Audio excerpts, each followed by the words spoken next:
Hello and welcome to this week's look at action and stunts on film and television.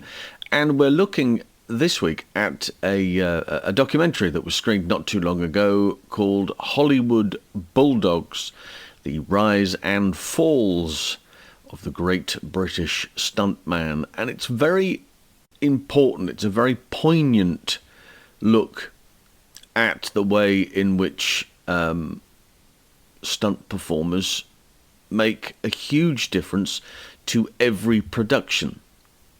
Now, I've been saying this for a very long time, that as far as I'm concerned, you'd expect me to be biased, I know, but as far as I'm concerned, the stunt performer and the stunt team is the most important unit on that set.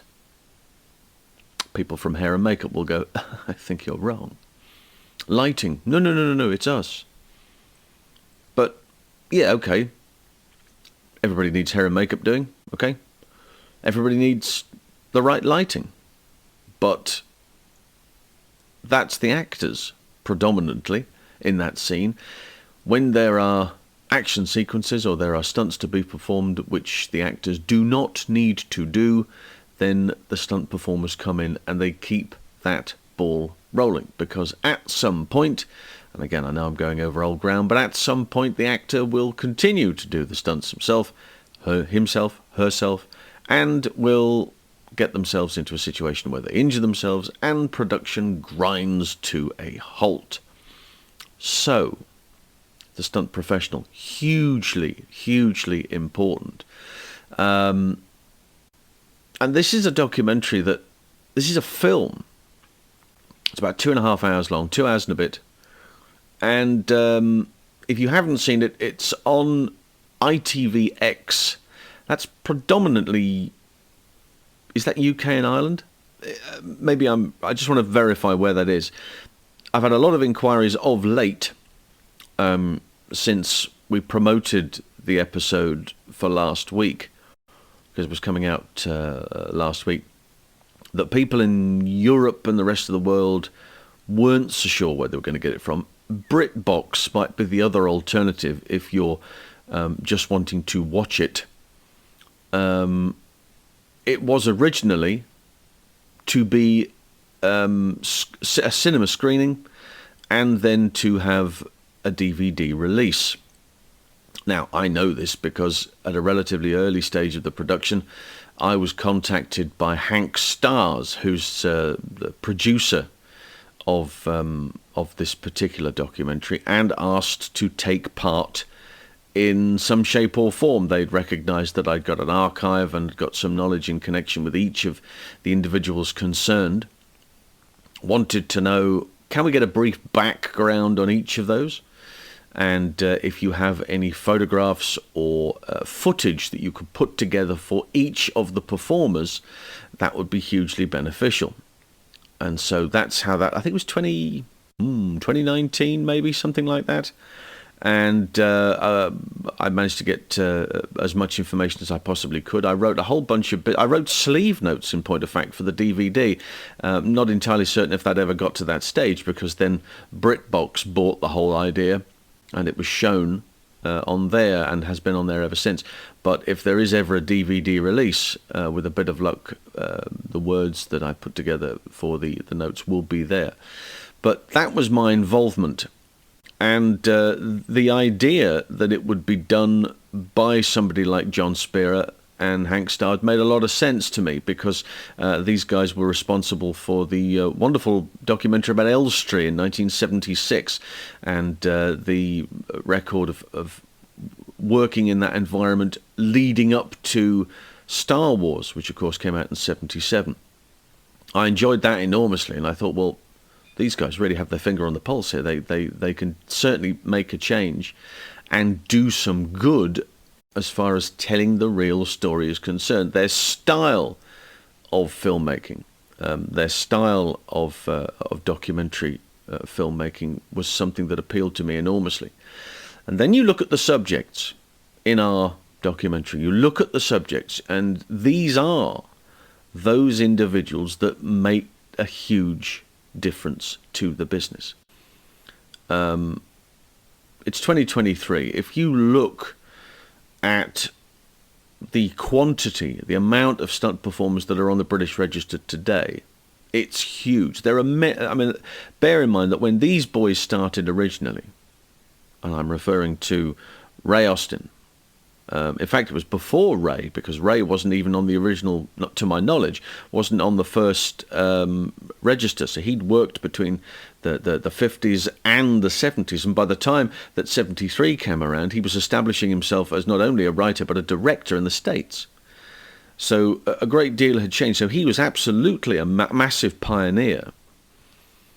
But those individuals, the remaining ones that would appear in the register on a regular basis would be Jim Dowdle, Paul Weston, Rocky Taylor, Greg Powell, Richard Hammett, and Frank, Frank Henson.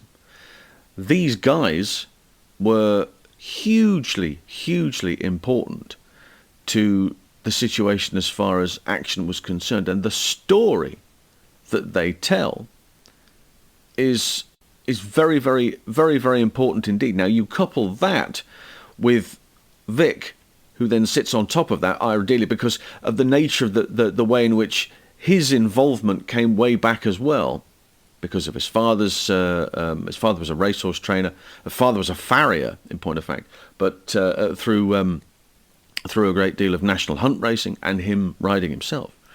So you've got all of these guys together, and between them, they are responsible for some of the most remarkable action sequences, individual stunts in cinema, full stop. And I think that it's hugely beneficial that you'd have those individuals for this documentary, because this documentary almost tells itself. Once you have these people, in one particular documentary, well, the stories are fantastic. If you've seen the program, you will be aware that they have some remarkable stories. They have some wonderful stories about their time on set, their time leading up to being a performer, the backgrounds that they came from. Jim Dowdle is a brilliant example of somebody who was absolutely 150% passionate about, the military. And his sister, working for Bapty, it's a gift, an absolute gift. And fair play to the guy, as he says himself, fair play to the guy from Bapty, because his sister had said, look, my brother is a nut about military, and he would absolutely adore to be here at some... Can we give him a try? His knowledge of the whole thing is remarkable, but he can learn so much while he's here. And fair play to the people from Bapty who said, okay, get him along. And his first job as an armourer, one of his first jobs as an armourer was either on Kelly's Heroes. Just remarkable, and then to get to a stage later on down the line, as we found out ourselves in Where Eagles Dare, that they have, he has, as the assistant armourer, then has to teach somebody how to use that particular weapon to make it look genuine, to give them that, this is what you do, this is how you make it look like you know what you're doing. And not everybody is that quick on the uptake.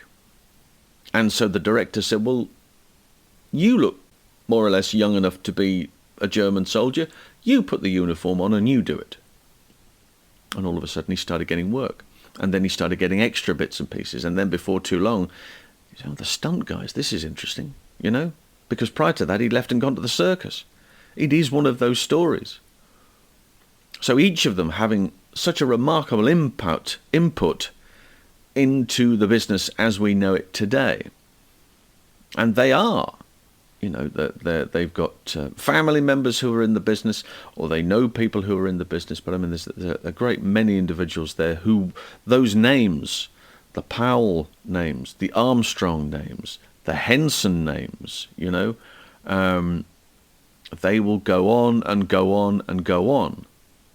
And generations to come. So if you haven't seen that, I urge you to do so. It's absolutely essential piece of viewing. And for those who need their appetites whetting, here is the trailer. My first film was The Dirty Dozen. And I didn't know shit from toothpaste. If you've got any sense, Spira, do you recognise these guys? They've fallen, jumped, crashed, punched, kicked, stabbed, swung and exploded their way through the last 60 years of cinema.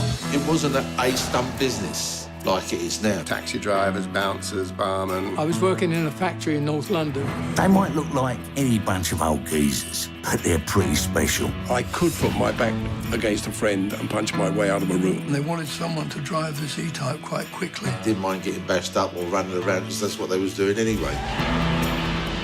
He said, "Do you want to do a stunt in a movie?" So I said, "Yeah." Not knowing it was a stuntman. Didn't know the word stuntman. It's like when I came out of the army, I went for job interviews and they said, "What are you good at?" And I go, "Well, I'm very good with a light machine gun." It's not really what we're looking for. That one there, he was in Indiana Jones. Peter Vick, he said, "I've got this actor on this film. He's a dead ringer for you, you know." A few of them were Superman. I got into films like that where I was doubling main actors. Him, I'm doubling the arch villain. he was John Wayne. First time I did a stunt with him, he bollocked me. Pretty much all of them have been James Bond at some point or another. 007 is the holy grail of stunts. And some of them, well, they're still going. Why wouldn't you keep going? I mean, it's fun. The family pay for it. I miss the kids because I was travelling a lot. When it's too late, what do you do? A little bit of dignity in old age is good. Bang, and he kicks me in the nuts. I think the industry's changed an awful lot. I do think the characters have disappeared that were. They're the guys who made film exciting and they're ready to tell their story. You can't run away from fire. There's a lot of backstabbing. It's very incestuous business. It's a great life for me. You had to fend for yourself. It's cutthroat. If you got hurt badly, you were out and gone. Being responsible for that is not very nice. You know, that film ruined my life. You think, why am I doing this? I wish I could do it again.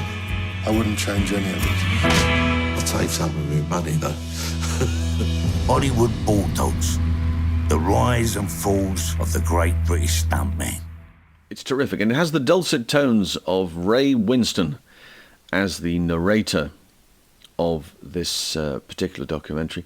I'd also like to think that I had something to do with that as well, because Ray had been very good in agreeing to write the foreword for Rocky's book, which of course I was involved with, and so we had a bit of a chat in relation to this. And in his opening chapter, in his foreword, he recognises the fact that there were individuals that, as an actor, they like to hang about with the stunt performers, and so I think there was a few ideas thrown about, and Ray's name went into the hat, and Rocky had made the initial communication to Ray to say, look, there's this documentary, and wouldn't it be great if you were involved? I'm under the impression that that's how that happened.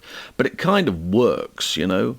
It really works, because as Vic says, and as Rocky says, and Greg says, in this documentary, they're all saying, well, there was a lot of stunt people at the time. What did Vic say? In You Only Live Twice, there was 120 stunt performers. Well, there weren't 120 stunt performers back then. There were, you know, a handful and a bunch of folk from this gymnasium, this judo club, and there were a bunch of lads who were proper villains. They were bouncers at night, you know, and maybe they'd got a record in the past for a bit of GBH or a bit of armed robbery, you know, that sort of stuff. I mean, villains, not your fly-by-nights that you might have these days. These were these were folks that would go into post offices, some of these characters, and yet this is just to make the numbers up. They would go and train at a gymnasium because they wanted to keep themselves in shape, but they were not the nicest pieces of work, some of them, and consequently they had a bit of a record as long as your arm. And when it got to a certain level of we need X, Y, and Z to do this, you know, even the hardest, toughest folk back then who, weren't worried about hitting him over the head with a pick helve, weren't prepared to do up to the top of the roof and abseil down with one arm whilst firing a Tommy gun with the other. There were implications along the way that not all of them were capable of doing it, and consequently that number then dwindled, and rightly so, I think, because the quality of a certain performer is based on their ability. They're good. Why are they good? Well, because they tick all of those boxes. And not only that they tick all of the boxes, but they give it 150%. So in the original days, back in 1973, when the register was formed, 50 years ago this year, it did get to the stage where you just had those individuals who were prepared to go the extra mile. Now, faces have changed considerably over the years, but the subjects in this documentary have remained. It's particularly poignant of late because the documentary is dedicated, of course, to dear Frank Henson, who is sadly no longer with us. Dougie Robinson was one of the advisors on that as well, and he's no longer with us. And of course, Richard Hammett passed away very recently.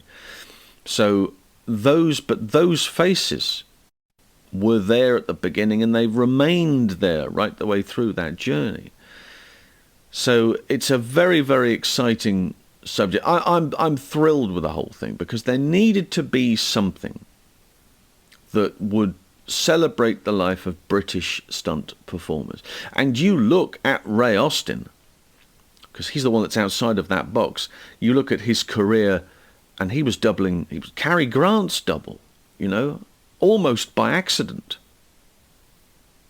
Almost by accident. He suddenly arrived on the scene and had a house there in Malibu, and became Cary's driver, I suppose, at first, and then, as he says himself, became a sort of Man Friday. Got into a situation in a coffee bar where somebody recognised Cary Grant and wanted to have words with him, and was giving it all of this, because that's what still happens now, I imagine, but certainly back then in the 50s. And Ray was in a situation where he could put himself between the guy and Cary and fight his way out of the situation and get Cary to safety.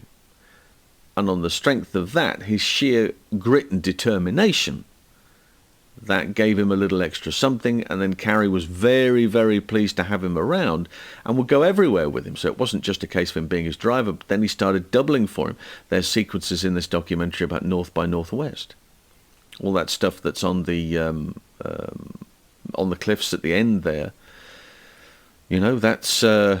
That's him doing all of that for Cary Grant. So there are wonderful moments in this, and the fact that the Avengers and shows that are, just loved these days, and the action sequences, and as he says himself, the one thing that he wishes now, because he was a big professor in bringing judo to the country, and Dougie Robinson was one of those purveyors of judo with his brother Joe. Of course, they had a judokai, and Ray was one of those guys that brought in. Now, you see in those fights in the Avengers, in the early Avengers fights, when he's got Diana Rigg doing all of these judo moves in that cat suit with the long legs, and he says himself, if only I'd done it and I'd sped it up just slightly. Because later on, that's exactly what gave the impression of what was happening in Hong Kong. Of course, the only difference there was they were physically fighting. They were speeding that fight up themselves.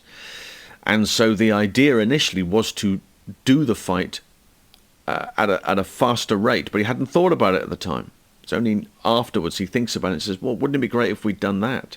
So you can see that everything starts to learn. Everything learns from something else. You take a piece, if it's good, which is always the way with everything in life, if you see somebody who's very good, you know that they've taken the good bits of somebody else's performance and they've made it their own. So steal from everybody else, which is evidently what has happened along the line. But this is a remarkable, remarkable documentary. It's an absolute thrill and a joy to be involved in it in some shape or form, which I was, luckily. And I think that it will stand the test of time. It is one of those documentaries that is absolutely essential to see. Something as a reference that you must go back to, because these guys are explaining exactly what is going on. And of course, there are those moments that are just, funny moments, and dangerous moments too, and they talk about them very frankly here in this documentary.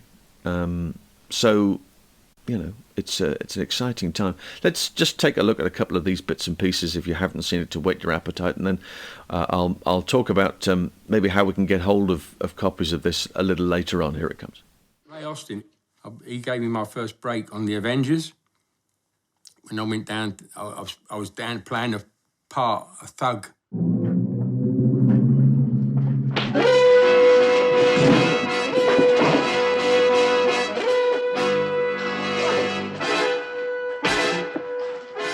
And there was this scene where a guy had to come down the stairs, flip over onto the table, jump on the table, punches him with one foot, punches him with another, boom, and he goes down. And Ray said, his name was Steve Sands. His name was Steve Sands. He was an extra come stuntman. He said, Ray, I can't do that. He said, what do you mean? No, that's not quite me. He went, Rocky? I said, yeah. He said, can you do this? What? And Ray showed me, because Ray could do it. Ray said, can you do this? On the balustrade, boom, on the table, boom, kick, boom, boom, bang, bang. I said, well, I think so. So hang on. So what? He went, that's exactly what I want. Go and get changed. I said, what? Go and get changed. You're now Steve's double.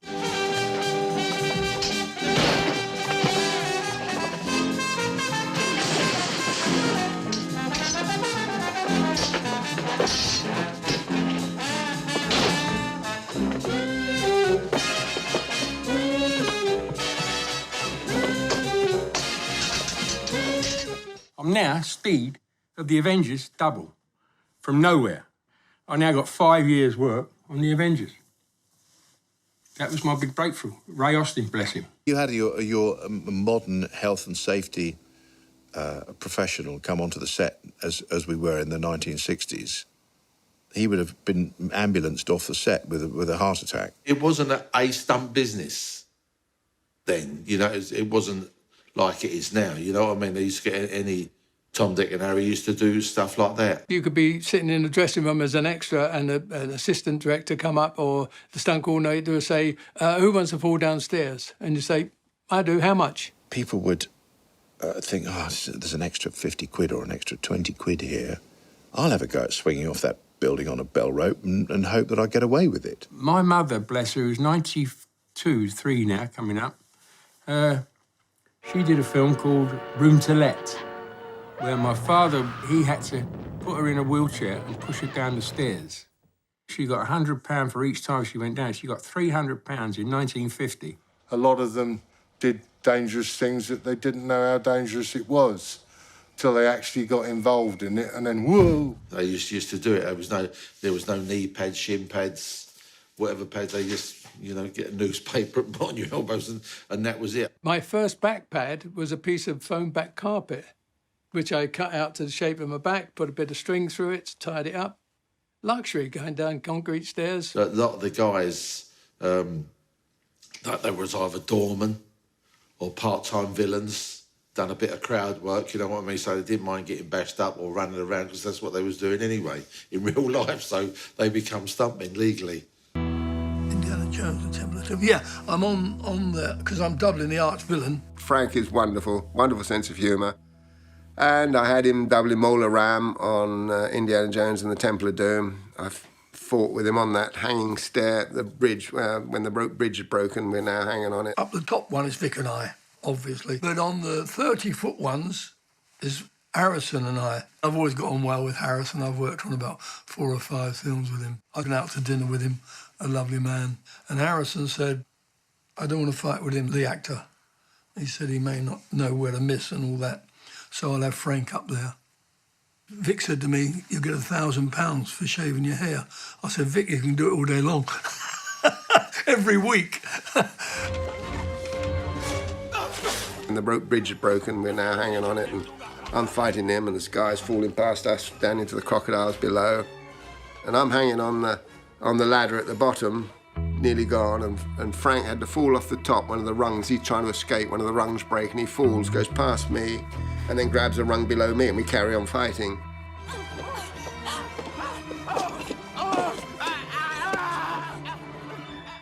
Like an idiot,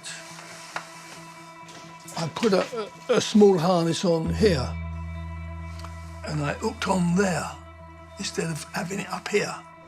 So as I let go, the weight of the body, I've turned over. And he came by me and bashed off me and flew past. And I thought his cable had snapped because he went so fast and a bit further than we'd measured. It was so quick, and the next minute, Vic has grabbed me because he thinks I'm going, and we're fighting. I went, Christ's sake, Frank, are you all right? Bang. Christ, I thought we'd lost you there. Bang, and he kicks me in the nuts, and I bash him on the head. I think, to be honest, Vic was more relieved than me that I'd stopped. And it was so funny, I was worried to death about him and punching the shit out of him at the same time. Hollywood Bulldogs, the rise and falls of the great British stuntman. So that will give you a flavour of what is to be expected from this. If you are in parts of the world where you cannot access BritBox and you don't have access to ITVX, then there will. What I'm going to do is I'm going to option an email address that you'll be able to contact me on, and if you want to know more information about it or something of that nature, drop me a line, and maybe we can get a copy out to you. All right. So that's the point in here. If that's a consideration, we'll do the very best we can. But do me a favour and just hang fire on that, if you will. But I'll give you further information along the line, and then maybe we can come up with something.